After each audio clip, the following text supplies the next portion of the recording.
Live from London, this is BBC News. The Conservatives, Labour and the Liberal Democrats all rule out increasing VAT after the general election. As confusion remains over Diane Abbott's future, Labour's deputy leader says there's no reason why she can't stand for the party.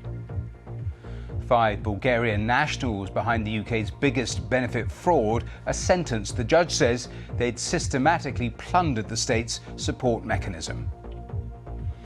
Police confirmed 2 bodies have been found in the search for a missing father and son in Glencoe. The jury in Donald Trump's hush money trial will resume their deliberations as we await a verdict.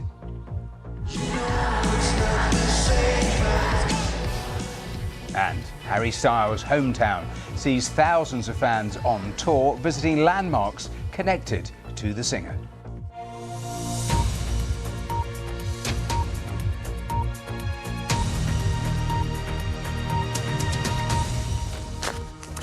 Hello and welcome to BBC News. The Conservatives and Labour have both ruled out raising VAT, which is currently set at 20% for most items if they win the general election.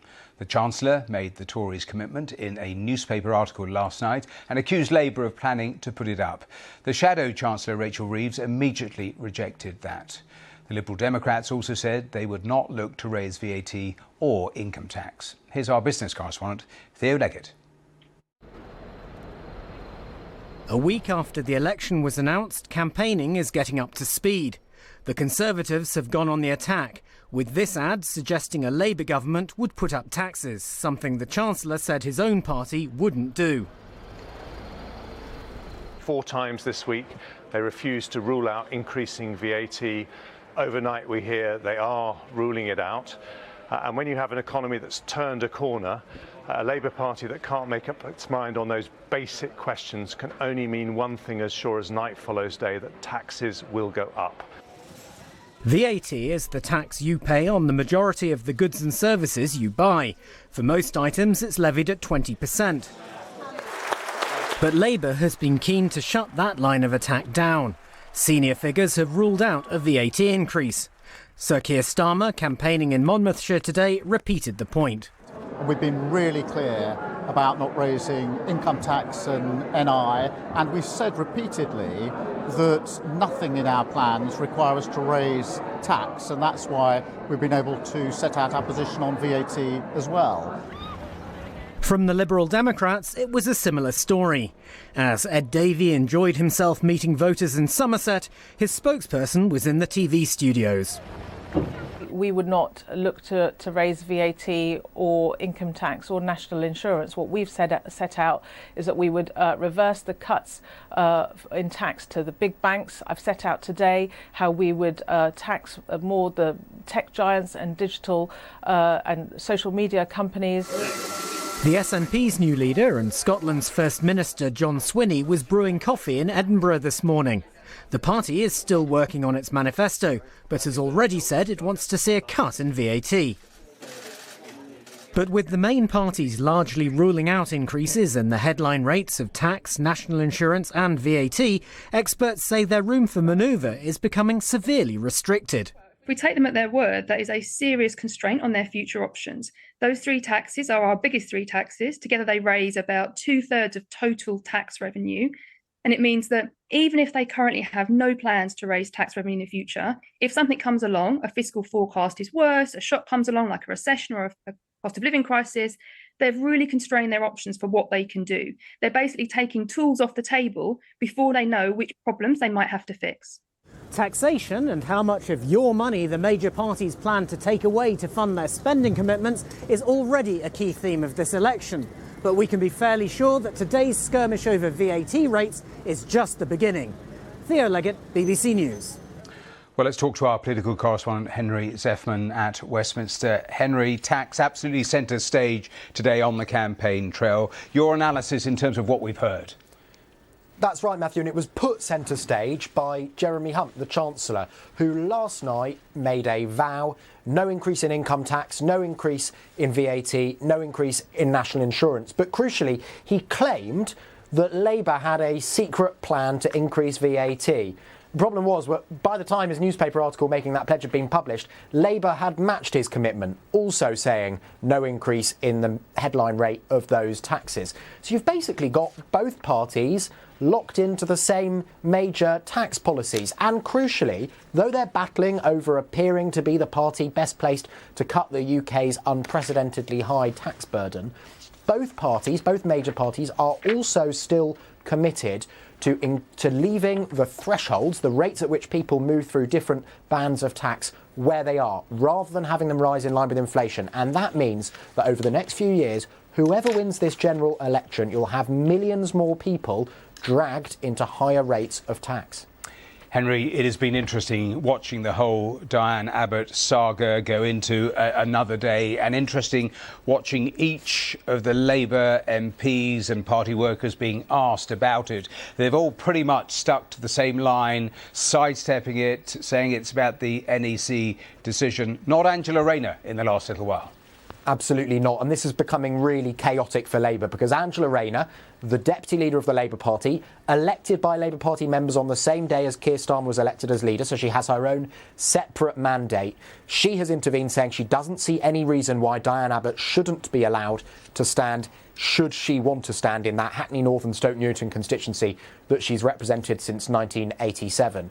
Now, ostensibly, that doesn't differ from Keir Starmer's position at all, because he was adamant both yesterday and today that Diane Abbott hasn't been barred from standing. But behind the scenes, the direction of travel had been pretty clear, that her parliamentary career would be coming to a close. Well, I think Angela Rayner's intervention does make that direction of travel much less clear, and it also risks this just coming off to the voting public as utter chaos at the top of the Labour Party. Labour's ruling National Executive will make a final decision not just on Diane Abbott but on their candidates in every seat in the country at a meeting on Tuesday. But I think in political management terms, Labour are probably going to have to make a decision and communicate it sooner than that. I was going to say exactly that point, because politically it is a mess, isn't it? In terms of just bad politics, because presumably you talk about the decision coming on Tuesday. The NEC must know, so why don't they just say one way or another? Well, it's really unclear what is happening behind the scenes in terms of NEC sub-panels and then a final NEC rubber stamp. But I think most people think that ultimately this is a decision that will be made at the top of Labour's campaign by Labour High Command. And they must, as you say, know what they intend to do. Diane Abbott, yesterday morning, said that she thought they'd made a decision to bar her, although it's a bit unclear whether she reached that conclusion from private communications she'd had with the Labour Party or media reports she'd read, although those media reports, of course, sourced to people at the Labour Party, so it was all a bit circular. But I think Labour, desperate to talk about their campaigning message. You know, yesterday they were meant to be talking about the NHS. That was overtaken by Diane Abbott. Today, in Keir Starmer in Wales launching his Welsh campaign, again, that overtaken by questions about Diane Abbott. I think they'll be thinking in Labour Party campaign headquarters, they can't take many more days of whatever they want to talk about being overtaken by questions about Diane Abbott's status in the Labour Party. Henry, good to have you on the programme. Thanks very much for now. Let's stick with that, because Sir Keir Starmer has denied blocking candidates from the left of the party from standing in the election. He repeated no decision has been taken to bar Diane Abbott, who he says has been a trailblazer as an MP. Well, it's not just Labour grappling with selecting candidates. The Conservative Party doing exactly the same, with so many candidates, with so many MPs standing down. Let's talk about all of this for the next few minutes with William Atkinson, Assistant Editor for the Conservative Home website, and Alice Perry, former Chair of Labour's National Executive Committee. Welcome both of you here to the programme. Alice, let me start with you. I know you can't talk about the details of the Diane Abbott case, but from the outside, people looking on, it looks like a complete mess at the moment. So I think there's the issues for candidate selection is quite separate from the disciplinary issues or any issues around due diligence, and it's important that they're kept separate. There's like separate independent processes for a reason, and we saw what happened when politicians and public figures intervened in the disciplinary matters. So it will be a busy few days getting all the candidates together for the general election, but Labour did anticipate that there could be an election in the spring. or early summer. So have been working since I think we selected the first candidate in May 2022, Michael Payne and Gedling, and that's when actually the candidates began. So there aren't too many left to select at this point. What about that? What about that central charge we've heard over the last 24 hours that Labour in these selection processes is trying to purge the left of the party? Again, that's a separate process, but as someone who used to be involved in disciplinary decisions and did a lot of high-profile panels behind the scenes, one thing that I'd find like quite frustrating is when people would speak about the cases without knowing all the details. So I'm not going to do that because Sure, I'm not actually asking you about the various disciplinary cases. I'm saying the wider point within the new selection processes that are going on, how big a factor is that?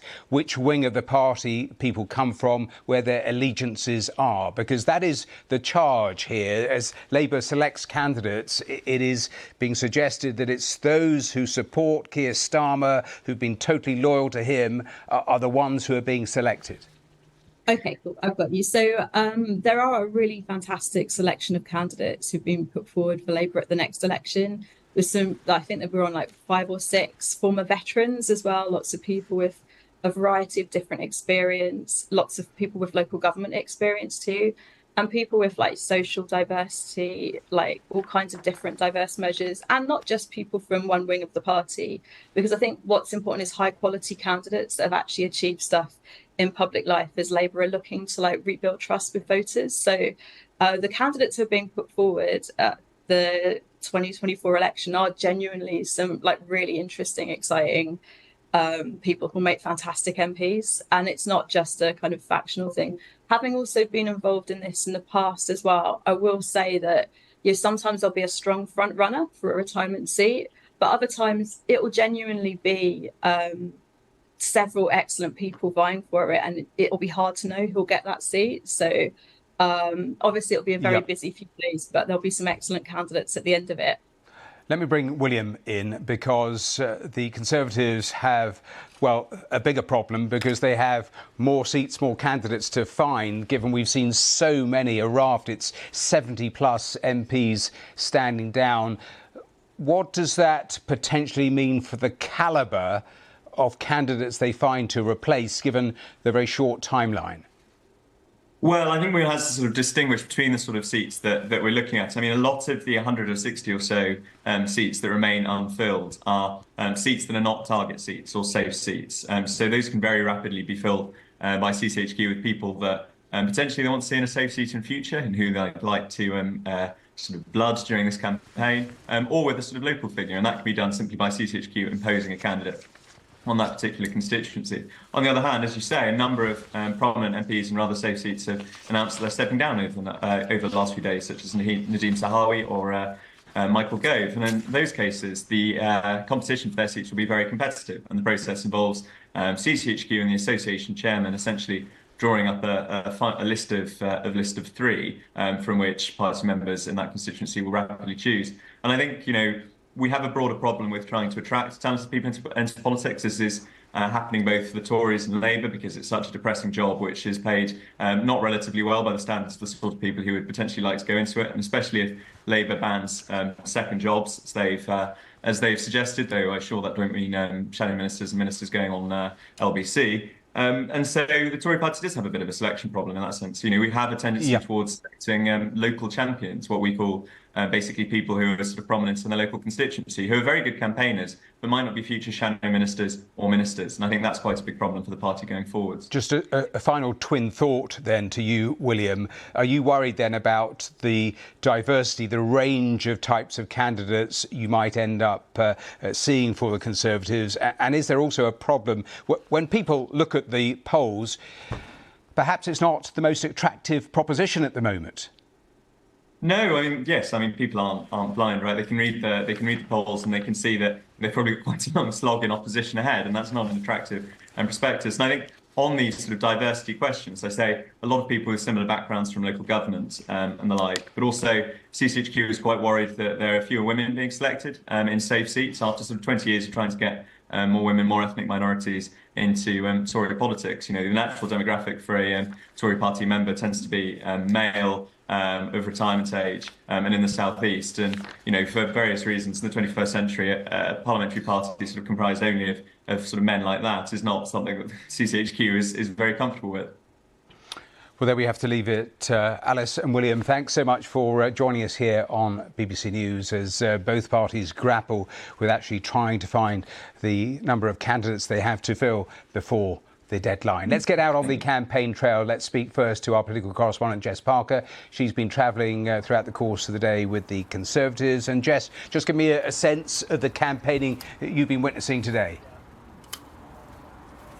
Yes, good afternoon from a rainy Buckinghamshire. I've brought my umbrella. The Prime Minister will be arriving a little bit later on. We'll see if he's managed to bring his. He'll be touring a factory this afternoon. We don't know exactly what Rishi Sunak is going to talk about, whether it's in terms of stump speeches or addressing factory workers. But of course, what we've seen overnight is the Conservatives, rather than carrying on what was a bit of a policy splurge that we've seen over recent days, whether that was on apprenticeships, pensions, of course, national service, which was one of its eye-catching policies that it's announced. It's rather gone on the attack against Labour, as Henry was referring to earlier when you guys were talking. The Conservatives, it seems, trying to flush Labour out a little bit in terms of its policy on VAT, value-added tax, one of the main taxes that people pay here in the United Kingdom. This claim from the Chancellor, Jeremy Hunt, saying that he thought that Labour was going to, or had a secret plan to raise value-added tax. And then Labour hitting back saying, nope, absolutely not the case. We won't be doing that. And behind all of this, of course, step back from the noise of the he says and the she says, both parties, Labour and the Conservatives, are trying to suggest in various ways that policies or plans or tax cuts are somehow unfunded, that there isn't a solid plan behind them, and trying to make it an issue of trust and saying you can't trust those guys, you've got to trust us with the economy. Also, I suppose it also boils down to trying to find a line that chimes with the voting public, because the Conservatives are being pushed on how much extra they would put into the National Health Service. Now, of course, already in this campaign launch, we've had what they've said about National Service, the tax break for pensioners, whether those sorts of spending commitments matches and chimes with what the public actually wants. Yeah, exactly. And you're right. They're trying to find ways of differentiating themselves, Labour and the Conservatives. Somewhat ironically today, after all the hubbub of this morning, as Henry was reflecting, Labour and the Conservatives, in terms of national insurance, income tax and VAT, have broadly ended up in the same place. So if there was an attempt overnight to draw a dividing line by the Chancellor, Jeremy Hunt, it hasn't quite worked. There's been a rather equalising factor instead. But it's quite interesting as well, because when you think about the topics that parties usually want to talk about, we know Labour likes talking about the NHS, and we know that traditionally the Conservatives have quite liked talking about the economy, but Labour thinks it's got plenty of ammunition to throw at Rishi Sunak and the Conservative government and the Conservative record over recent years, particularly, of course, that mini-budget by Liz Truss and the consequences of that. So it's not actually an entirely comfortable topic for the Conservatives, also because of the height of the tax burden in the UK at the moment. So it's a bit of a complicated picture as the Conservatives might try and differentiate themselves, although, of course, have done that with policies like National Service, which took quite a lot of people, I think, by surprise when it was announced a few days ago. Jess, we have to leave it there. Thanks very much for now. Let's catch up with Liberal Democrats. Hannah Miller is on the bus again, travelling with the Liberal Democrats. Hannah, let me ask the same question I asked Jess, was just give viewers a flavour of the campaign thus far today with Ed Davey. So Ed Davey was out and about in Somerset this morning in the constituency in Frome. He was doing the slip and slide down the water slide, another campaign stunt, a key kind of theme, if you like, the campaign stunts this week by the Liberal Democrats, not afraid to get involved, give it a go. He said he enjoyed it more than he thought he might. They want to be talking today about mental health, about putting more mental health practitioners into schools, into every school in England is the policy. They say that they would fund that by tripling the tax that social media companies pay in the UK. It's clearly quite a task, it's quite a challenge. It would require a rough number, around 20,000 more people to be working on mental health in schools, but they say that they could reach half of schools in England as soon as next year. It's a more ambitious plan than that which has been set out by Labour and the Conservatives, although they do both have policies that recognise the need for increased mental health in schools. But the campaign bus now with Ed Davey on it is on its way back to London at the end of what it's calling leg one, although I think there will be clearly many more legs of the journey and the campaign to go. I think they're pretty happy really with how this first few days has gone for the Liberal Democrats. They've got the photo opportunities, the moments, the kind of hitting the headlines, getting themselves noticed. That's clearly what's going on here with the aim of it all. And they'll be hoping, of course, that translates into votes. Just a quick thought on the stunts that you were talking about. I was listening to some criticism earlier in the day on Politics Live talking about the stunts and whether in a way it detracts from the really serious issues that those politicians have to grapple with at the moment. What does Ed Davey say about that sort of criticism?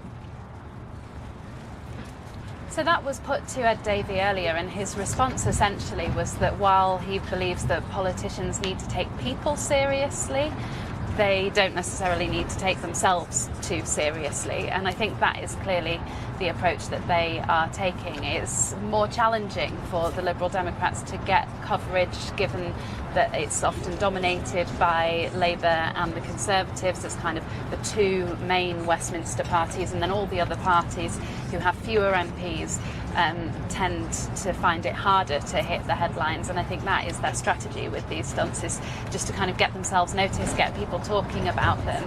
And they want to be the third biggest party in Westminster. They won't put a number on the number of seats that they want to win, but the SNP effectively came third in 2019, and the Liberal Democrats clearly hope that they can come third this time around. That would then amount to more time in Parliament for them to raise the issues that are important to them. So I think while some people have been critical of the stunts, and some people might look at them and say this is not what politics should be about, it's all a very serious business, the Liberal Democrats I think would say to that, look, we've got a long campaign ahead, people need some kind of light, they need a smile, and if this is one way of getting attention for their party, then why not give it a go? Hannah Miller, we will leave it there. Thanks very much for now. We'll talk again through the course of our programme. But there have been more campaign launches today, so let me take you through all of that. Our correspondents Harry Farley and Thomas Morgan have been covering the campaign launches of the Greens in Bristol and Plaid Cymru in Bangor earlier today. Let's hear from both of them. For a long time, the Greens' relative political minnows, but there was a real buzz and excitement here. The Greens say this is their most ambitious election launch ever. They say they're aiming to get 4 MPs at the general election on July the 4th. And there was a lot of talk in the speeches about the Conservatives' record, the one that the Greens think is a poor one, but actually much more talk about Labour's plans and what the Greens say is Labour's half measures and broken pledges. And that's because the Greens know that if they're to get any MPs at the general election, they're going to have to beat Labour and persuade voters that whether it's on the cost of living, on affordable housing, or on preventing the privatisation of the NHS, they're going to have to persuade voters that they can offer a left-wing challenge and alternative to Sir Keir Starmer's party. Well, leader Rhina Bjorwerth said that Plaid was the only party in Wales that would keep Labour in check and keep the Tories out of Westminster. And a vote for Plaid Cymru would help all of the communities across Wales. But really, Plaid will be swimming against the current in this UK general election, because 40 seats in Wales now become 32, and some experts predict that having won 4 seats in 2019, they'll do well to equal that this year. It will be actually 2 seats will be the same, an equivalent of 2019. So really, when you look at what they said today, Plaid Cymru, they have laid out which seats they'll be targeting. The seats they're targeting are in Welsh language-speaking strongholds, and I put it to Rhys Iorwerth that there might be a lack of ambition there, not targeting seats outside of areas you would commonly believe, Plaid, that they could win those areas. He brushed that off and said, well, we've got to be realistic as well. The boundary state changes haven't been kind to us, and this is a first past the post system. I put it to him as well that actually, if Labour were to win and it would be a hung parliament, would you go into coalition? You wouldn't be drawn into that just yet. Well, that's the latest from our correspondents at those campaign launches for Plaid Cymru and earlier with the Greens in Bristol. Let me point you towards the election campaign website the BBC is running. You will see all of today's campaign launches in detail. That story, it is still there dominating Diane Abbott and all of the confusion around that story that we've been touching on in the last little while. So head to the BBC website or the BBC News app and you can keep right up to date with our live page. Now, on BBC News, let's turn to some of the most important stories away from the campaign trail, because 5 Bulgarian nationals have been sentenced to a total of 25 years in prison after being convicted of the biggest benefit fraud ever in Britain. The gang stole almost £54 million by making thousands of fraudulent claims for universal credit. The judge said they'd systematically plundered the state's support mechanism to steal eye-watering sums. Here's our social affairs correspondent, Michael Buchanan. Taxpayers' money thrown around like confetti by a multi-million-pound fraudster. The scale of the scam astonished investigators, and now the gang behind it have been sentenced. The full story of Britain's biggest benefit fraud can be told. Prosecutors said thousands of people were flown from Bulgaria to London. Their IDs were then used to make claims for the main benefit, universal credit. Police officers! When the fraudsters' various premises were raided, investigators found an extraordinary amount of evidence. 900 mobile phones, all fully charged, most with the names of the false claims attached. Thousands of SIM cards were also discovered. Computers, some open on the Universal Credit application page. Claim packs full of forged documents such as tenancy agreements and proof of earnings from fake companies, and spreadsheets with details of the thousands of fraudulent claims they'd made. They basically had laid it all out on a plate for us. There was so much there. We expected to go in and find evidence, but not on the scale. The magnitude of it was just overwhelming. I think that's when it really hit home. Prosecutors say the fraud was the brainchild of Ganesh Ali. In this video, he's promoting his accountancy business. He'd previously described himself as a carpenter. After his arrest, he fled to Bulgaria and had to be extradited. He and Galina Nikolova were found to have started the fraud in 2016. Ali was clearly a ringleader in the gang, and the evolution of the gang begins with Ali. We could see that Ali essentially taught the gang how to operate, and then Nikolova branched into a version of her own. The fraud allowed the gang to live a life of luxury, visiting stately homes and going on foreign holidays. Nikolova and her boyfriend Stoyanov posted pictures from Turkey. They bought luxury goods, shoes, cars, watches. Money was no object. When Nikolova's home was raided, £750,000 in cash was discovered, under a bed, in a suitcase, even behind a fridge. Till you start seeing the photographs, you don't realise how much was involved, and quite a disregard for that amount of money. To seize that much money in one day, unheard of. Michael Buchanan with that report. Now, a 9-year-old girl is in a critical condition after a shooting in Hackney in northeast London, in which 3 adults were also seriously injured. Police have described her as an innocent victim, and they've been speaking to the media in the last hour. It saddens me deeply to say that at about 9:20 last night, on Kingsland High Street in Hackney, 3 men and a 9-year-old girl were shot when a firearm was discharged from a motorbike. I know that local people will be extremely concerned by this incident. We share that concern, and an urgent investigation has been launched to identify and apprehend those responsible. 3 men aged 26, 37 and 42 who were sitting outside a restaurant were taken to hospital for treatment for gunshot wounds. Their conditions are stable, but one potentially faces life-changing injuries. A 9-year-old girl who was inside the restaurant having dinner with her family suffered a gunshot wound, and she remains in hospital in a critical condition.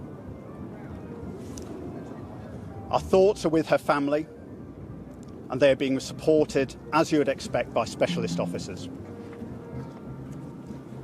We do not believe that the girl and the men injured were known to each other.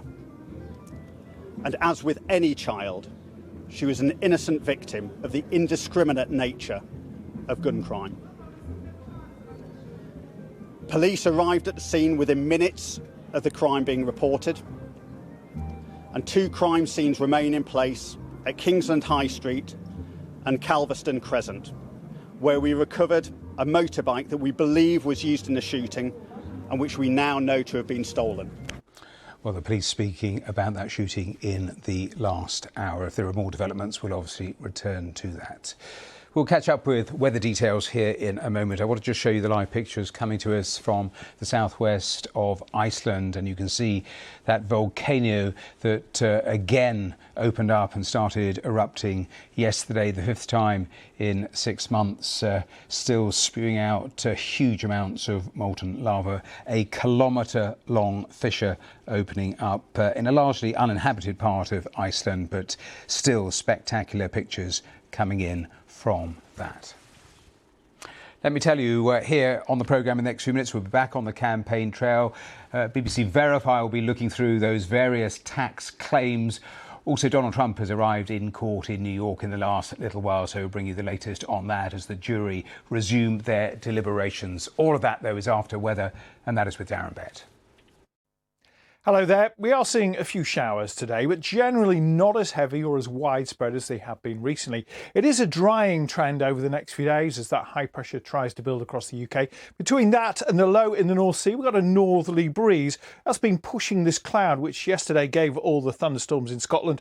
Those are moving south of the UK, but that cloud is swirling around the low, coming in from the North Sea and keeping it a bit cooler across some eastern parts of England, typically 15 degrees. Elsewhere, those temperatures are going to be higher. We could make 19 or 20 in a few places. With that cloud coming in off the North Sea, we've got a bit of rain. Ahead of that, a few showers. The odd sharp ones still possible in the southeast before those move away. Dries off for a while before a little bit more rain comes into eastern parts of England. Away from here, though, we're going to have clearer skies. The wind's a bit lighter. Few short-lived mist and fog patches. A bit chillier overnight in Scotland and Northern Ireland, could be down to 7 or 8 degrees.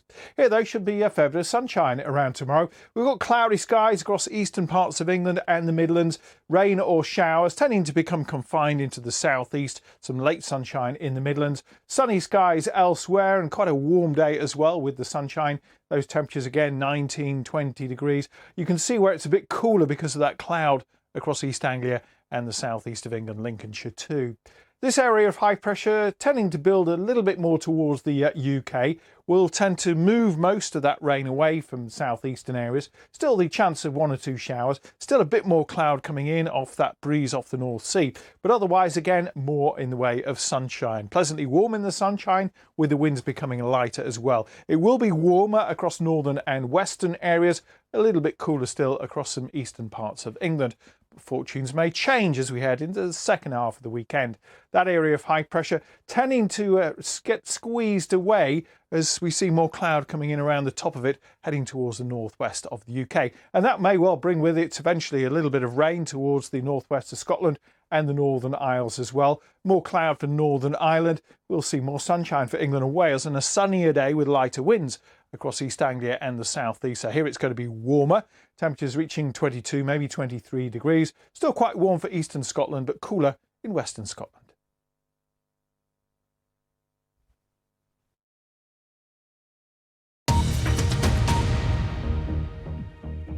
Welcome back to BBC News. Let's turn to our main headlines this half hour.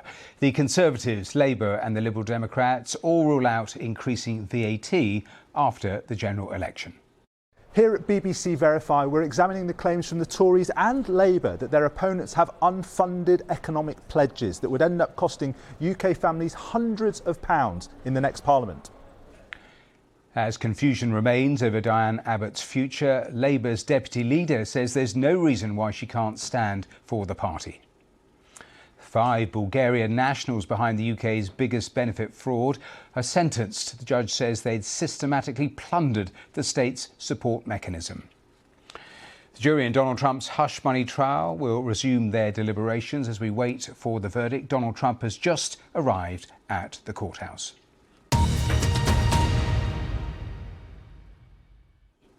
Well, more from New York and Donald Trump in a moment or two. But first, let's continue with our election coverage. The Chancellor says Labour has a £38.5 billion black hole in their spending plans. Labour, of course, disputes that claim.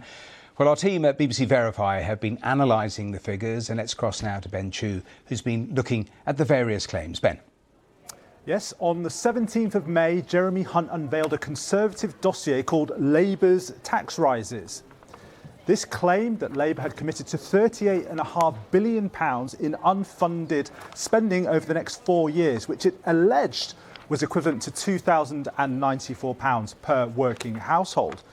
Not to be outdone, Darren Jones of Labour unveiled his own dossier at an emergency press conference yesterday called Conservatives' Interest Rate Rise.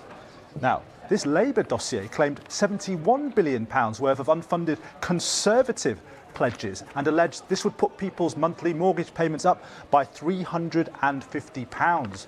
So some big ominous numbers there. Should we take them seriously?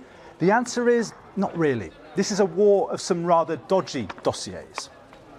The Conservatives have made some questionable assumptions about how much a future Labour government would spend based on what it said about things like providing school breakfast clubs and bringing more public service delivery in-house rather than using private companies. Moreover, to get to that £38.5 billion figure, they've added up 4 years of supposedly additional spending to make it sound bigger. It's a bit like your boss adding up your wages over the next 4 years and suggesting that figure is your salary.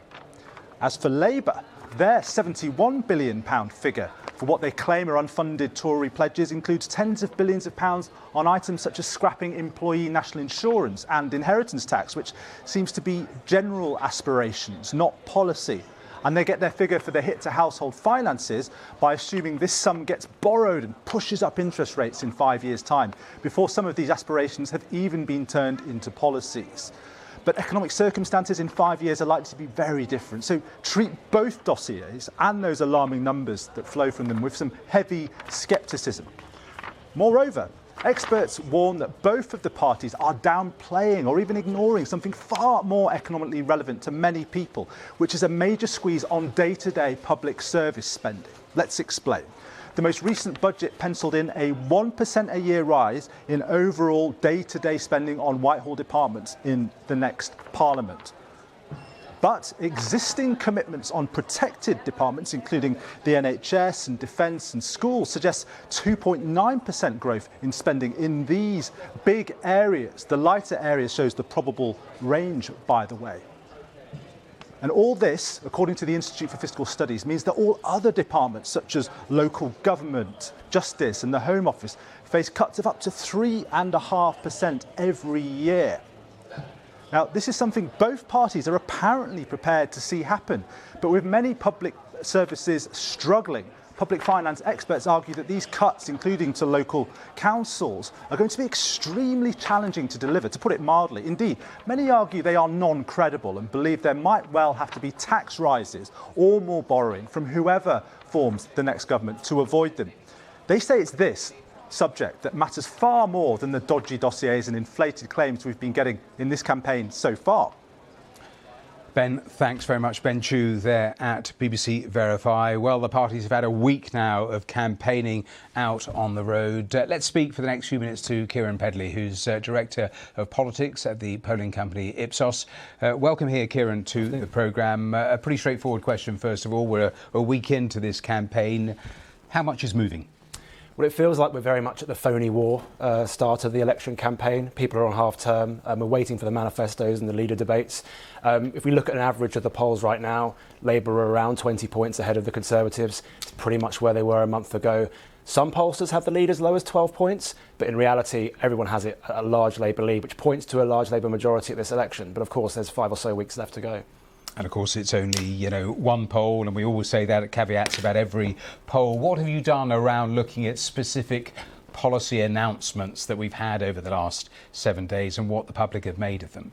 So one of the things we're really keen to do every week with our Ipsos campaign tracker is to look at what the key issues are that people are voting on. And there's a consistent top 4 there, which is the NHS, the cost of living, the economy and immigration. And I think that the key point at the moment is when you ask which party has the best policies on those issues, Labour has very strong leads on particularly the NHS and the cost of living. So I think what you're going to see is the Conservatives and Rishi Sunak try to fight back with some policies in those areas eventually, but at the moment Labour are ahead. Interesting you use that word in the middle of that sentence, eventually, because if you look at what Rishi Sunak has concentrated on, it was the Triple Lock Plus, it was national service, not really within those top 4 that you were alluding to. Yes, I think this speaks to a challenge that he's got. Our analysis at Ipsos shows that the Conservatives are losing voters in 2 quite different directions. On the one hand, they're losing around 13% of their vote from 2019 to Reform UK. That tends to be around issues to do with immigration. And that seems to be the types of voters that Rishi Sunak has been targeting this week with the announcements that you mentioned. However, they're losing another 1 in 10 directly to Labour. And those switchers tend to focus on things like the NHS and cost of living. And it's going to be important for the Conservatives to have some policy offers on those issues as we get closer to the end of the campaign. What about the leaders themselves? We have watched them out and about, Ed Davey doing his stunts. What are you seeing around how the leaders are performing or perceived to be performing? So I think the big challenge is for Rishi Sunak in this election. Going into this election, his net satisfaction rating was -55, and the lowest we've ever seen at Ipsos going back to 1978 was -59, which he himself had last month and John Major had in the mid-90s. So he's got a lot of ground to make up in terms of public popularity.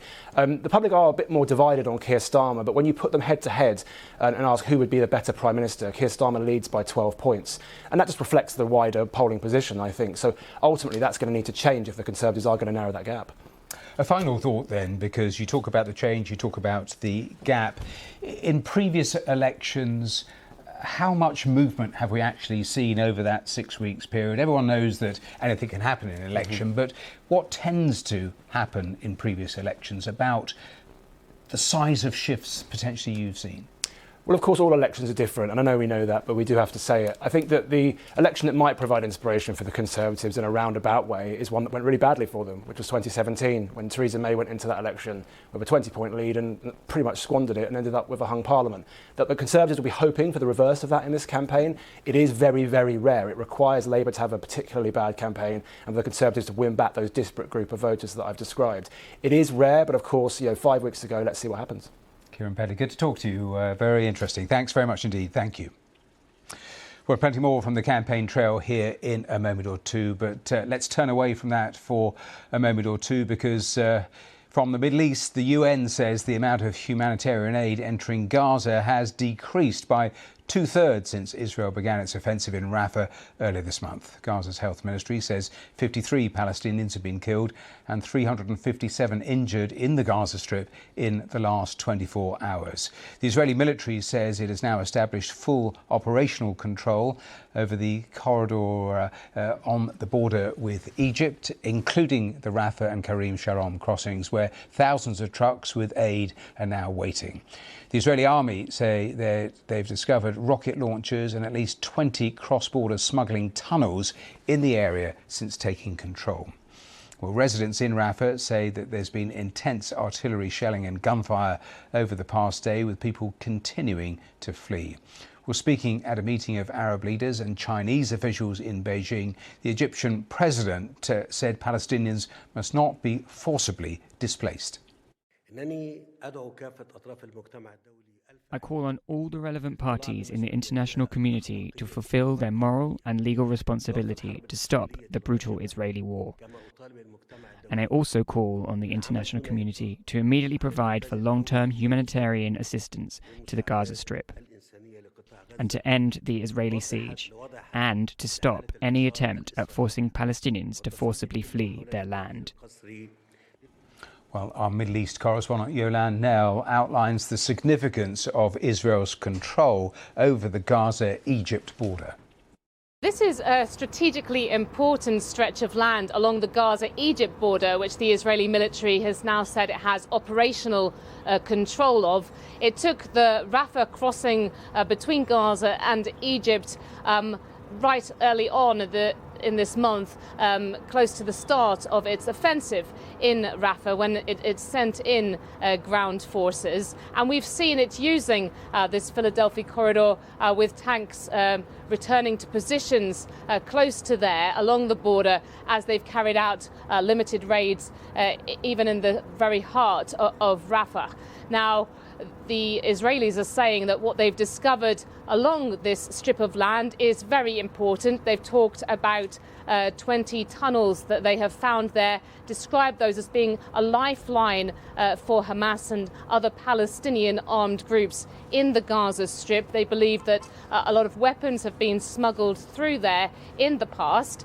They've also said that they've found dozens of rocket launchers and rocket launch sites, and pointed out that in recent weeks there have been something like 70 rockets and mortars have been fired by Hamas from the Rafah area, close to the border with Egypt, suggesting that really the intention of Hamas was to try to stop Israel from retaliating there, because it would worry that it would misfire and it could cross the Egyptian border, causing a bigger incident.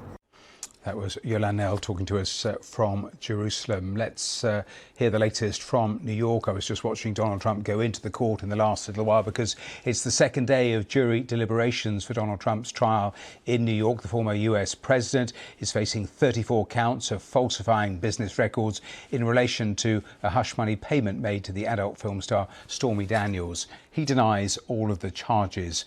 All 12 members of the jury must agree Donald Trump is guilty beyond a reasonable doubt for prosecutors to secure a conviction. Well, as I say, Donald Trump went into court just a few moments ago, and today he was criticising the amount of money that has been spent on this case. Have a listen. It's a disgrace. The millions and millions of dollars that are spent daily on this case. Outside, it looks like it's Fort Knox, like they're guarding this. I've never seen so many policemen. Now, with Columbia University, you can plant a tent right in front of the main door, no problem. NYU, just put your tent up. Don't worry about it. Over here. But I just want to say that this is a very sad day for America. The whole world is watching. And into court he went. Let's speak to our North America correspondent, Neda Tawfik, again there, who's been watching the entirety of this case. Neda, the jury deliberated for 4.5 hours yesterday. At one stage, they came back. They asked to see detailed portions of testimony from 2 of the witnesses during the trial. Tell me more about that.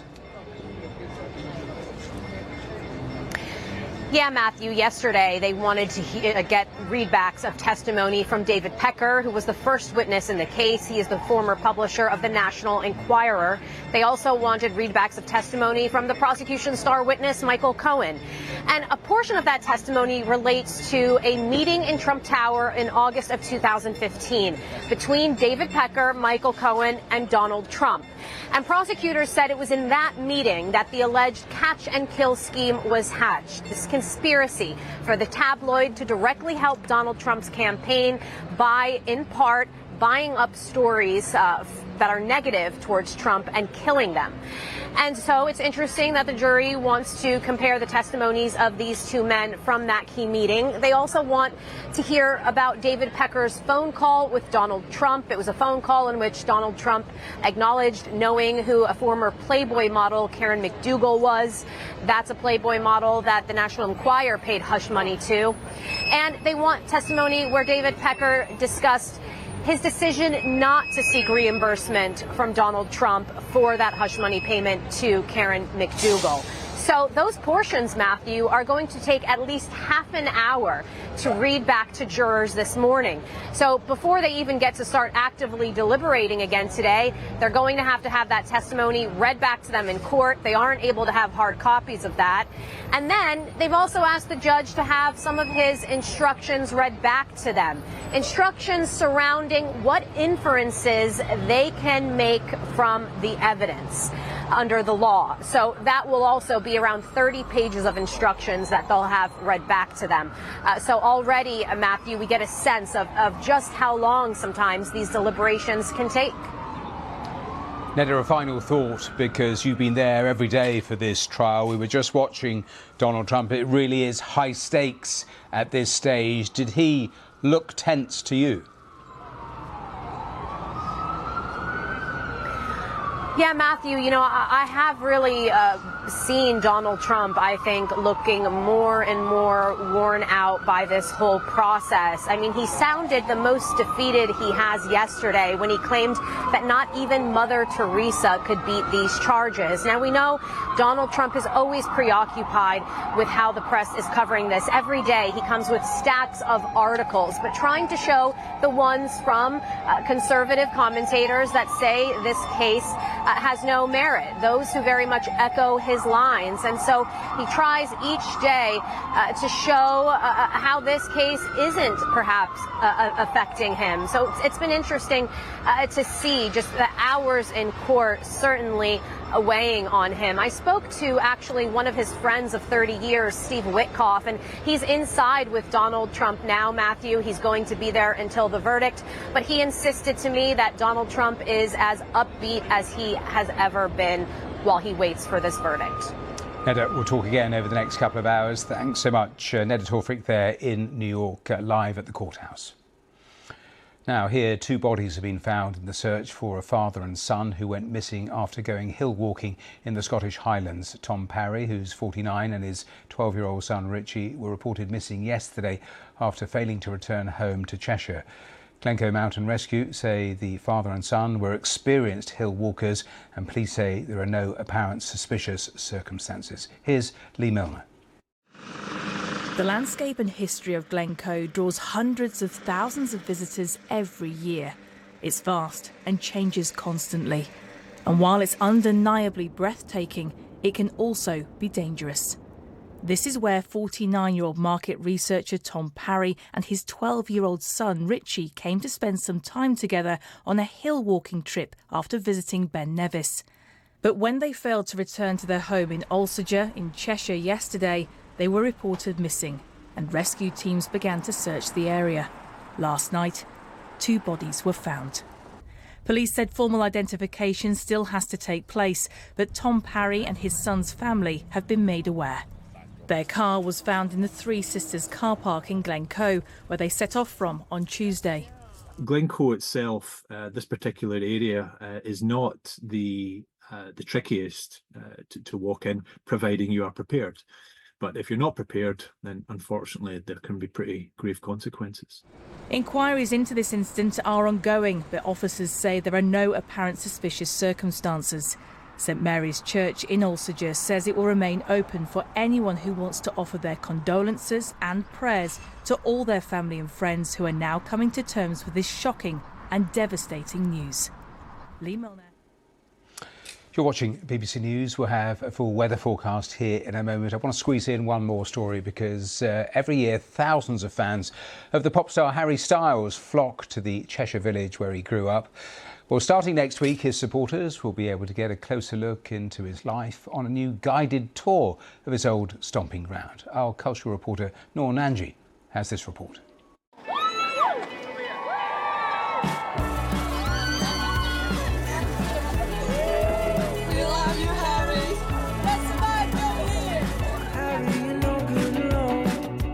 Harry Styles is one of the biggest pop stars on the planet.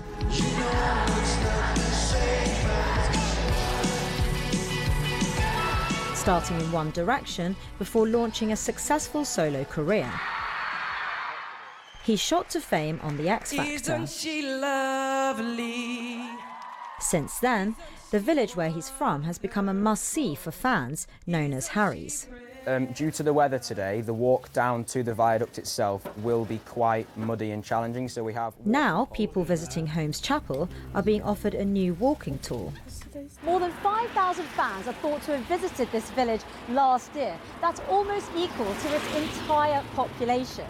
The new tour will take those fans through a trip through local Harry hotspots. A little fun Easter egg for you. To your right, just there behind those green metal gates, is Harry's primary school, Hermitage Primary The tour guides faced a competitive process to get the job. I'm Jillian, I'm from New Jersey in the US. And why are you giving a tour of Harry Styles' hometown? I've been a fan of his for 14 years and I saw this job and I live in Manchester now and I was just thought it was my dream job and I had to do it and give it a shot. So tell me a bit about you. I work in a bakery. What do you do in the bakery? I like serve the cakes in like the shop bit. This is Manville's bakery. The cheese counter. It's where Styles used to work part-time. So you hired Harry Styles when he was just a teenager. What was he like? He was a really nice lad, just so easygoing, such a pleasure to have working for me. So nice with the customers. Did he turn up on time? Yeah, his timekeeping was fine. Yeah, no problem at all. How long have you been a fan? Since about 2010, so since One Direction started. Pretty much half your life? Way more than half, yeah. I've never had anyone to really go with, so it's really exciting coming here and doing the tour. Have you ever actually met Harry? No, I haven't. I've met his dad. Well, you might run into walking around Holmes Chapel. I want to one day. I mean, it might happen, but yeah. Other stops on the tour include the Twemlow Viaduct, where the singer had his first kiss. It's also where he famously wrote his name in the One Direction documentary, This Is Us. And fans have now covered Harry's wall with their own messages to him.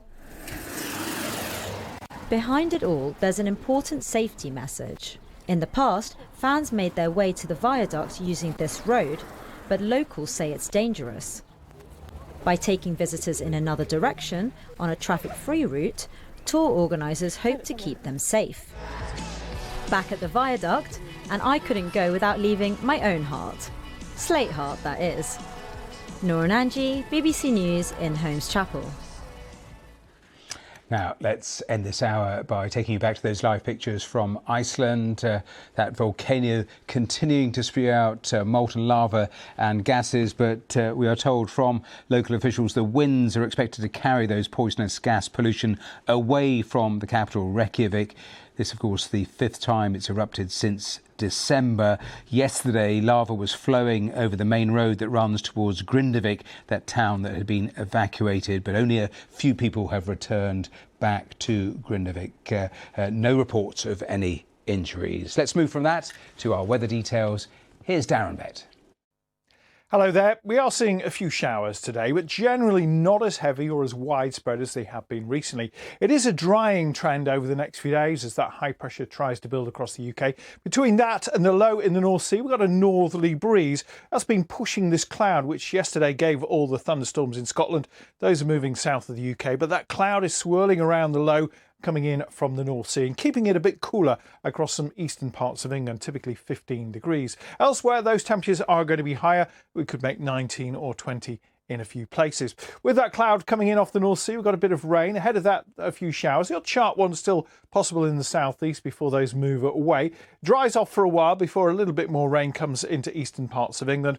Away from here, though, we're going to have clearer skies. The wind's a bit lighter. Few short-lived mist and fog patches. A bit chillier overnight in Scotland and Northern Ireland. Could be down to 7 or 8 degrees.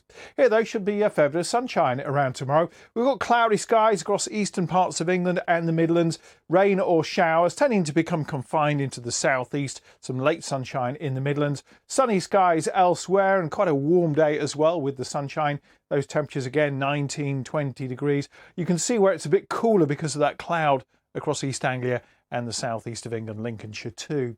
This area of high pressure tending to build a little bit more towards the UK will tend to move most of that rain away from southeastern areas. Still the chance of 1 or 2 showers, still a bit more cloud coming in off that breeze off the North Sea, but otherwise again more in the way of sunshine. Pleasantly warm in the sunshine with the winds becoming lighter as well. It will be warmer across northern and western areas, a little bit cooler still across some eastern parts of England. fortunes may change as we head into the second half of the weekend. That area of high pressure tending to get squeezed away as we see more cloud coming in around the top of it, heading towards the northwest of the UK. And that may well bring with it eventually a little bit of rain towards the northwest of Scotland and the Northern Isles as well. More cloud for Northern Ireland. We'll see more sunshine for England and Wales and a sunnier day with lighter winds across East Anglia and the South East. So here it's going to be warmer. Temperatures reaching 22, maybe 23 degrees. Still quite warm for eastern Scotland, but cooler in western Scotland.